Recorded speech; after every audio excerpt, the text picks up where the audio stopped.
Hey there, this is Sabina bringing you a report from round 4, game 2 of the World Cup in Baku. I really hope you enjoyed my previous report from yesterday. If you haven't, please give me feedback, suggestions on how I can improve with these videos. So let us start with the games and seeing what actually happened today in the World Cup.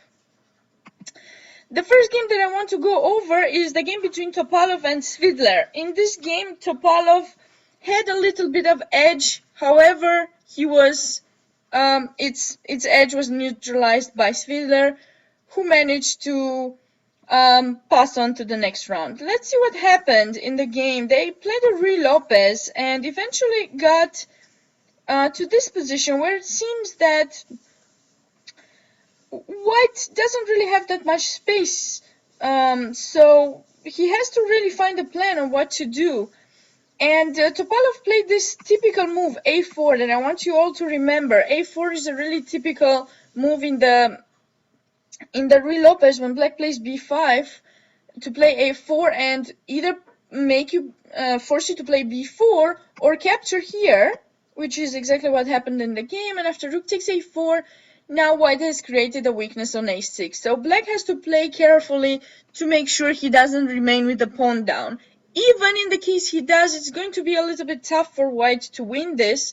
But let's see what happens. So eventually they arrived into this position where, as we can see, I've already highlighted the weaknesses of Black, e6, e5, and a5. And White has the c5 pawn, which is somewhat weak, but also a free pawn. Unfortunately, it's blocked by two of Black's pieces, and it's going to be kind of hard to push it. However, we are looking for these weaknesses. What to do in this position? Topalov again found a really good move, queen a2, threatening both a5 and e6. And here Svidler traded a pair of rooks, and then he played king to f7, defending e6. Of course, he prefers to give away the a5 pawn to the e6 pawn, because e6, if he would lose e6, this knight could come towards f5 and create some mating threats there. But king f7 is definitely a good move by Svidler. And after bishop takes a5, queen b5, it's very hard for White to maintain his pawn up, because even if he plays queen to c4, trying to trade the queens, it would be great if Black would trade, and then knight takes, and even if these pieces get traded off there, we have a pawn up, maybe some chances to win this position, although it's quite hard. But here in this position, Black can just play queen b1, and although White has the pawn up, it's impossible for him to move his pieces. If he moves the bishop, this knight in b6 is going to be hanging and just captured, and Black recaptures his pawn up. This knight cannot move because this bishop is hanging, so it's really hard for White to find some edge here.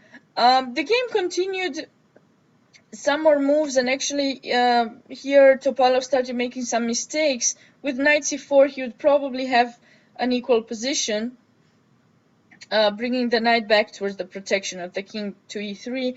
But he played knight b3 and gave Svidler some attacking ideas with queen c3, queen e1, and here he actually blundered. Topalov blundered. He played rook to a7, and probably realizing his big mistake, he offered a draw, at least not to lose that much rating, if anyways he was going to be eliminated from this World Cup.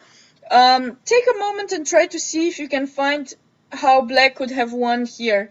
Svidler accepted a draw. He didn't want to push for anything. With the draw in his pocket, he's just in top 8, so there's no need to worry. Okay, so in this position, queen e1 had to be played. And if you take the bishop, which seems a natural move, there's just king g6.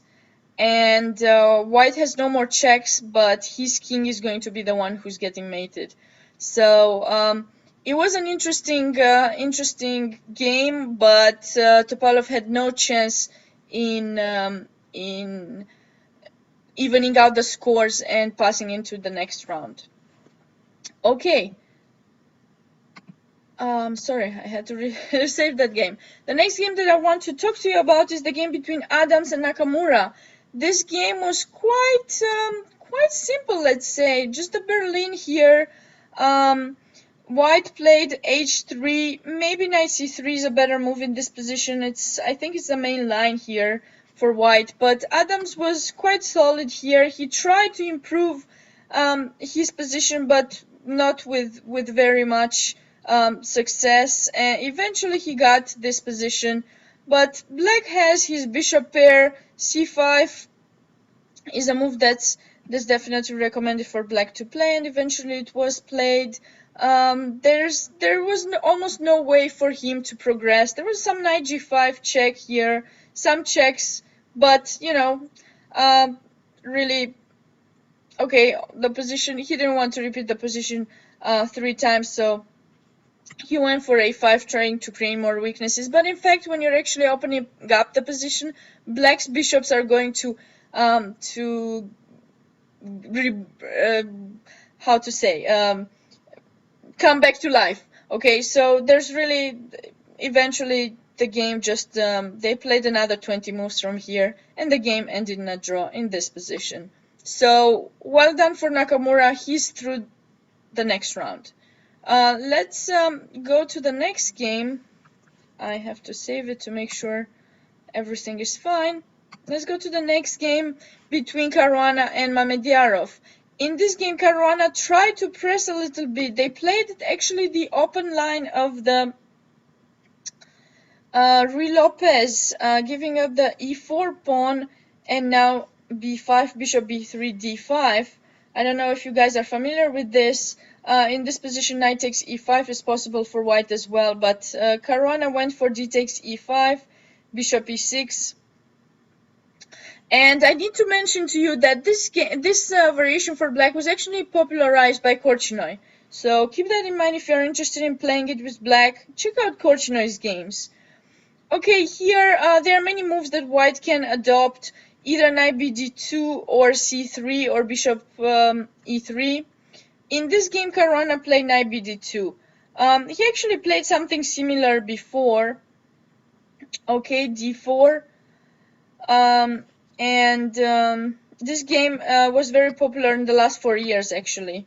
So you might want to check it out. Caruana played it as well before, but of course he doesn't want to simplify the position. He's playing for a win. He lost the previous game. He played knight b3 here, but after d3, bishop b1, some pieces still got traded off the board. And I really wanted to point out that in this position, Caruana went for the attack. It's not very clear how he's going to open up the position, but he played this g4. And Mamedyarov actually played bishop e6 here, which I find it a little bit dubious. He's leaving this d3 pawn weak. So bishop g6 had to be played, in my opinion. I don't see how white can get advantage here. After bishop d4, just knight takes d4, knight takes d4, c5, b takes c5, bishop takes c5. If you play e6, I mean any e6 I take back. There's nothing going on there. And all the best you can do is capturing d3, but then I will capture in d4, and it will lead towards a drawish rook endgames, which is something that Mamedyarov would have wanted to do. After bishop e6, here Mamedyarov didn't choose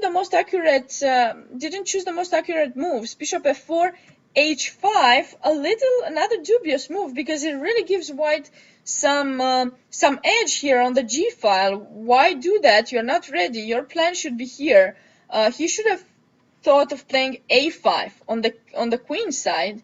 I was a bit surprised by this, and Caruana had his chance after bishop takes g4, another very strange move. Mamedyarov is just going for the win, it seems. Draw would have been enough for him. Here Caruana took very good. He just took there, bishop e6, and now he played king h2. Too slow. It was too slow, and he's coming with the rooks on the G file. You know, there are no queens on the board, so you using the G file is not going to give you much. Here he lost his chance. If he really had a chance to try to push for a win, knight G5 would have been the chance, because now I'm threatening to capture your bishop pair. The thing is, you don't really have a good square for the bishop. If you play bishop d5, now I've got this bishop h7 check. You don't really want to go in h8. You're going to be staying on some knight f7 checks. So you go king f8 and now e6. This is a typical move that Caruana had to take into consideration. And now, you know, if you take my knight, that's alright. I take back. And now I'm threatening your rook. You need to move your rook. I'm taking there. And when you take back, basically I'm just getting a bishop pair, a position with a bishop pair, active bishops, weakness in a6. This rook is going to be stuck there on this pin, because now, okay, the knight is hanging, you have to play rook e6. And now I can just, you know, maintain my bishop on the diagonal. I think this position, in this particular position, Caruana really had a chance to push for a win. He chose king h2, which was too slow, and eventually, you know, he didn't get anything on the g file, and the game actually ended in this position where Mamedyarov just repeated the position here and a draw. So, well done for Mamedyarov, he's through the next round. Let's check out the other players. Wojciech Giri, really, it was another kind of dry game. They played Slav exchange variation type of thing, well, with bishop g4. So basically the move order was like this. Okay, bishop g4 takes, takes, takes. So exchange variation in this line with bishop g4. So black got rid of his bad bishop, whereas you still have yours. Although you have the bishop pair, there's really not that much that happened in this game. Eventually, the end of the game was here, and after knight to b4, Giri offered a draw, and it was accepted by Wojciech. So both of them are going to play tomorrow the match to see who's gonna go into the top 8. Already, let's go to the next game. The next game was between So Wesley and Vasyl Agraf. This game was crazy. Okay, so we have to know that So actually lost his previous encounter with Vasyl Agraf with white in their Sinquefield Cup really fast. In less than 15 moves, he was already worse. So maybe there's some psychological thing going on there. In this game, Wesley got quite an equal position for most of the time, and at some point he just underestimated Black's counterplay. You know, this was the position that arose at some point, and after bishop d7, you know, it's quite clear what Black's threat is, the knight. So why not just play a4? And a move earlier also, he played h3, which for me makes no sense. You know, a4 should have been played. This is definitely a move that is necessary to make sure your knight stays in b5, blocking those pawns. Then you can think of how to come to attack the d5 pawn, which is weak. This is something that Wesley did not do, and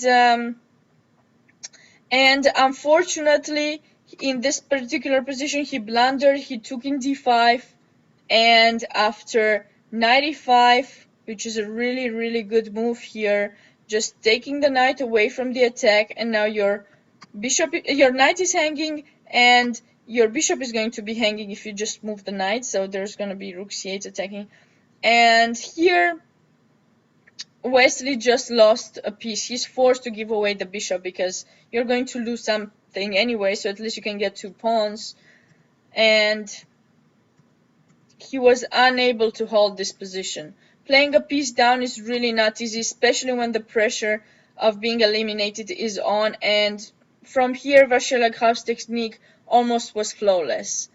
What to do? Maybe there was a little chance for Wesley, but nothing special. That's it for today for this video. Make sure you check the next one with a continuation for today's report. Thank you and see you on the next video.